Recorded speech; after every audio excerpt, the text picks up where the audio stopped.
राधे राधे।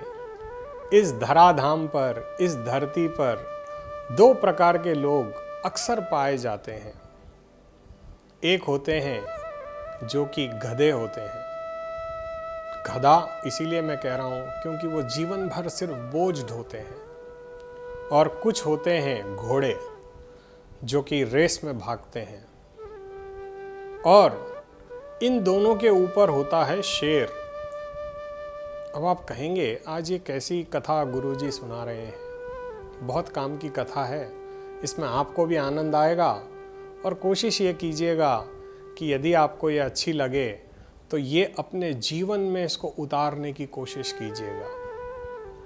देखिए, गधे उस प्रकार के होते हैं कि वो सिर्फ मेहनत करना जानते हैं। वो ये नहीं जानते कि हम ये मेहनत क्यों कर रहे हैं और इससे हमें क्या हासिल होगा।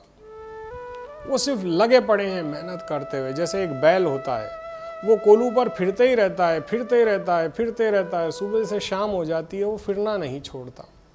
उसे पता ही नहीं होता है कि उसका मालिक कर क्या रहा है मुझे फिरा करके, क्योंकि वो तो कोलू का बैल है, यानी गधा है समझ लीजिए। उसकी मेहनत काफ़ी हो रही है, परंतु इतनी मेहनत के बाद भी उसे कुछ प्राप्त नहीं हो रहा। और वहीं एक घोड़ा या किसी रेस में यदि सम्मिलित होता है तो वो लाखों रुपए कमाता है।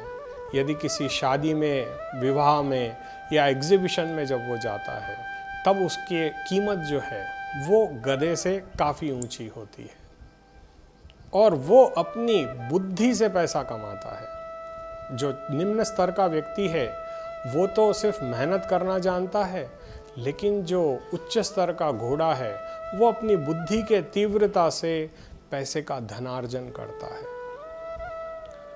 लेकिन ये जितना धन अर्जन करता है उसको खा जाता है कोई शेर। हाँ, ये आपको अपने ऊपर भी आप आजमा के देख सकते हो। मेरी बात यदि बुरी लगे तो उसके लिए मैं आप सभी से हृदय से क्षमा प्रार्थी हूँ। मुझे क्षमा कीजिएगा अगर मेरी बात आपको बुरी लगे। क्योंकि देखिए, कई बार ऐसा देखा जाता है कि व्यक्ति बहुत मेहनत करता है, धन जोड़ता है, धन जोड़ करके वो धन को बढ़ाने में लगा रहता है, और अपने नीचे जो अपनी संतान है वो उसको काबिल नहीं बनाता। वो उसे छोड़ देता है, उसके ऊपर ध्यान ही नहीं दे पाता। और ये तो खुद घोड़ा था, ये अपनी मेहनत से आगे बढ़ा, अपने पैसा अर्जित किया, इसे 2 गुना से 4 गुना किया, 6 गुना किया। लेकिन पीछे वाले जो लड़के थे वो घोड़े की जगह गधे रह गए। और उनका निर्णय लेने का जो समय आया तो वो कंफ्यूज थे कि वो क्या करें क्या ना करें। अब इसने अंबार लगा दिया है धन का, लेकिन संभालने वाले में वो कैपेसिटी ही नहीं है। तब क्या होता है, ये जो छुपा हुआ शेर है ये बाहर निकल कर आता है। जब घोड़ा बूढ़ा हो जाता है तो उसके जो बच्चे हैं वो आकर के उनको कुछ ना कुछ ऐसे गेम में उलझा करके इस घोड़े ने जितना धन कमाया था ना, वो सारा धन समेट करके वो शेर ले जाता है। अक्सर ऐसा देखा जाता है। हम वो क्या कर रहा है, ये क्या कर रहा है, इसके घर में क्या चल रहा है, उसके घर में क्या चल रहा है, इसमें आनंद लेते हैं, परंतु कभी भी हमारे घर में क्या चल रहा है इस पे ध्यान नहीं देते। हमारे बच्चे लायक हैं ये हमने मान लिया है।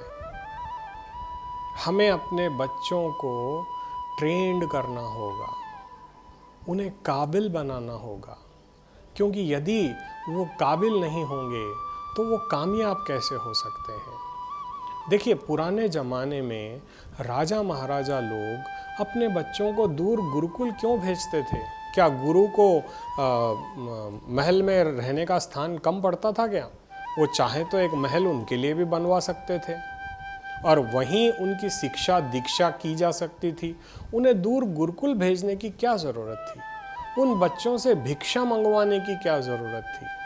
उन्हें एक साधारण जीवन जीने की क्यों वो लोग प्रेरणा देते थे? क्या ऐसा कारण था? सोच करके देखिए।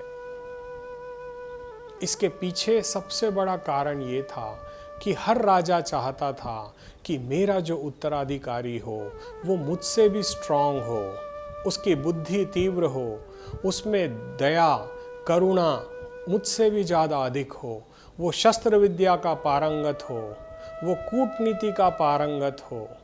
इसीलिए उसे गुरुकुल में एक साधारण जीवन से अपने जीवन को प्रारंभ करना था। और आज हम अपनी संतान को सुख सुविधाओं में इतना उलझा चुके हैं, हम उन्हें गैजेट्स में ले आए हैं और उनकी जीवन को बर्बाद कर दिया है हमने। देखिए, मैं ये नहीं चाहता कि बच्चों को गैजेट्स ना मिले, बिल्कुल मिले, लेकिन हर चीज़ का एक अनुशासन हमें बनाना होगा। हमें हर चीज़ का एक समय सीमा बनानी होगी। और यदि आप धन कमाने में ही लगे रहे तो वो धन समाप्त होते हुए भी देर नहीं लगेगी। आज हमें अपने आप पर फोकस करना होगा, अपने परिवार पर फोकस करना होगा, वरना वो दिन दूर नहीं है जब आपने जितनी मेहनत से, जितने कष्ट से, जितनी तकलीफ़ों से इस धन को जोड़ा है, ये सारा धन लोग चुरा कर ले जाएंगे। क्योंकि आपने जो अपनी फसल है, यानी आपकी जो आने वाली संतति है, उसको घोड़ा नहीं बनाया, गधा बना दिया। और ये आज का परम सत्य है। यदि आप चाहते हो कि आपने अगर 1000 करोड़ कमाए हैं और आप चाहते हो कि आपका बच्चा 2000 करोड़ कमाए या 5000 करोड़ कमाए, तो पहले उसकी नींव को स्ट्रॉन्ग करना होगा। और नींव तभी स्ट्रॉन्ग हो सकती है जब व्यक्ति के घर में भक्ति हो, क्योंकि भक्ति का पैसा 7 पुश्तों तक चलता है।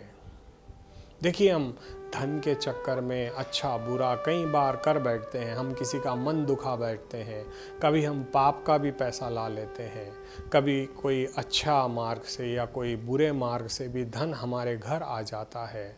और वो धन हमारी संतति पर क्या प्रभाव दिखाता है, ये हमें सुधारना होगा। मेरा आप सभी से निवेदन है कि जब कभी आप घर में पैसा लाएं तो पहले अपने गोविंद के उसको चरणों को उसको टच करवाएं। आपके घर में आपके देवताओं का वास है, सर्वप्रथम वो पैसा उनके श्री चरणों में लगाएं, क्योंकि किस रास्तों से वो फिरकर वो पैसा आया है, वो आपके लिए मंगलकारी है या अमंगलकारी है, ये आप और हम नहीं समझ पाएंगे। लेकिन हम कोई भी वस्तु यदि परमात्मा के अर्पित कर दें तो वो हमारे लिए पुनीत हो जाती है। जैसे हम भगवान को अन्न समर्पित करते हैं तो वो प्रसाद बन जाता है। जब कभी हम मंदिर जाते हैं तो भगवान के चरणों में चढ़े हुए पुष्प यदि पुजारी जी या महाराज जी हमें देते हैं तो हम उसे आशीर्वाद समझ करके अपने घर में ला करके रखते हैं। वैसे ही यदि हम अपने धन को भी परमात्मा के श्री चरणों में लगा करके अपने घर में रखेंगे तो वो हमें उन्नति ही प्रदान करेगा।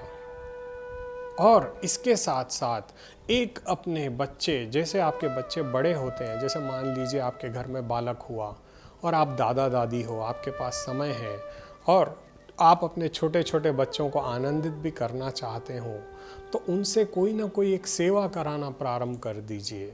आपके घर में लड्डू गोपाल तो होंगे, उसे बचपन से ही उनके अभिषेक में लगा दीजिए। हो सके तो कहीं आपको पशु पक्षी दिखते हैं तो उनको अपने हाथ से दान करने लगाएं, पक्षियों को चारा डलवाएं, गौशालाओं को लेकर के अपने बच्चों को जाएं। देखिए क्या होता है, ये छोटी छोटी भक्ति का स्तोत्र यदि हम अपने बच्चों को देंगे तो उनका मन कभी इधर उधर नहीं भटकेगा। होता क्या है कि हम लोग गॉसिप में टाइम खराब करते हैं। जितना समय हम गॉसिप में उसने क्या किया और उसने कैसे किया ये जानने में लगाते हैं, उस वही समय यदि हम परमात्मा के चिंतन में लगा दें और परमात्मा में अपना मन समर्पित कर दें, अपने परिवार को, अपनी संतान को यदि हम भक्ति के मार्ग का अनुसरण करा दें तो वो गोविंद आपके बच्चों का हाथ पकड़ लेगा। और जिस दिन मेरे गोविंद ने आपके बच्चों का हाथ पकड़ लिया, आपको क्या लगता है कि इस कलयुग की कोई भी चीज़, कोई भी वस्तु उन्हें भ्रमित कर पाएगी? कभी नहीं कर पाएगी।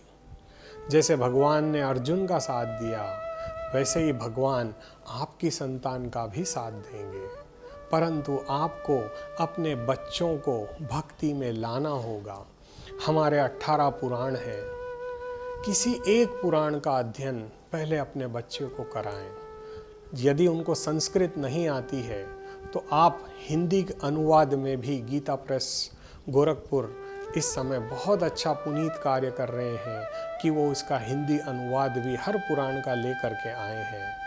यदि हमारी संतान उन दिव्य पुराणों का यदि अध्ययन करेगी, मनन करेगी, चिंतन करेगी, तो आप देखिएगा परमात्मा की कृपा ऑटोमेटिक उन पर प्रारंभ हो जाएगी और आपका घर किसी तीर्थ स्थान से कम नहीं होगा। क्योंकि शास्त्र ये कहते हैं कि जिस जगह पर पुराणों का पारायण होता है वहाँ पर समस्त देवी देवताओं का वास होता है, और जहाँ समस्त देवी देवताओं का वास हो उस स्थान पर कभी कोई अमंगलकारी घटना नहीं घट सकती। क्योंकि जहाँ पर कृपा राम की होई ता पर कृपा करे सब कोई। जहाँ पर राम की कृपा है, जहाँ पर गोविंद की कृपा है, वहाँ पर सबकी कृपा अपने आप अनायास ही प्राप्त हो जाती है। तो हमें इस बात का विशेष ध्यान रखना होगा कि हम अपनी संतान को फोकस करवाना सिखाएं भक्ति पर। हमारा नैतिक कर्तव्य ये बनता है कि हम अपनी संतान को घोड़ों के साथ साथ शेर भी बनाएं, उन्हें भगवान के दिव्य पराक्रमों के बारे में समझाएं। अक्सर ऐसा होता है कि छोटी मोटी समस्या आते ही हमारे बच्चे कंफ्यूज्ड हो जाते हैं, बड़े ही परेशान हो जाते हैं, बड़े ही चिंतित हो जाते हैं। उन्हें ऐसा लगता है कि बस यही दी एंड है, लेकिन ऐसा नहीं है। ये आपको उन्हें समझाना होगा। जीवन में निराशा सबसे बड़ी समस्या है, और निराशा उसी व्यक्ति को, जिसे आज के युग में डिप्रेशन कहा जाता है, ये डिप्रेशन पाश्चात्य देश में बहुत भव्य रूप से है, परंतु भारत में इसके कदम नहीं पड़े। क्योंकि भारत में हमारे सारे परिवार एक होते हैं, और वहाँ पर तो परिवार ही नहीं होता, अकेलापन ही ज़्यादा रहता है, और उसी वजह से लोग डिप्रेस्ड हो जाते हैं। कभी बॉस ने डांट दिया, ये डिप्रेशन में आ गया, इसने जॉब छोड़ दी, तनख्वाह न मिलने की वजह से बीवी घर छोड़ दी, बच्चे चले गए, ये रोड पर आ गया, ये पागल हो गया। ऐसे कई केस देखे जाते हैं। परंतु भारत में, क्योंकि हम एक संयुक्त परिवार है, हमारे परिवार के अंदर आपसी प्रेम बहुत होता है। परंतु आज देखा जाता है कि कलयुग ने हर घर में प्रवेश कर लिया है। आजकल अपना ही अपने से जल रहा है। हमें अपने स्वार्थों को हटाना होगा, हमें परमात्मा को अपने परिवार में सम्मिलित करना होगा, भगवान को अपने घर का सदस्य मानना होगा, अपने पितरों से उनकी कृपा मांगनी होगी, अपने परिवार को एक रखना होगा। जब तक हम ऐसा नहीं करेंगे तब तक हमारे घर में सुख शांति समृद्धि का वास नहीं होगा। ये परम आवश्यक है, परम इसकी आवश्यकता इस कलयुग में देखी जाती है। आज हम उसके घर की या इसके घर की चर्चा करने की जगह हम भागवत की चर्चा, रामायण की चर्चा, देवी भागवत पुराण की चर्चा अपने बच्चों के साथ करें। क्योंकि हम किसी और का पाप क्यों चढ़ाएं? होता यह है, जब हम किसी की निंदा करते हैं तो उसके पाप भी हमारे पापों पर हावी हो जाते हैं। हमें पहले ही अपने दुख बहुत हैं, दूसरे का दुख कहाँ से लें?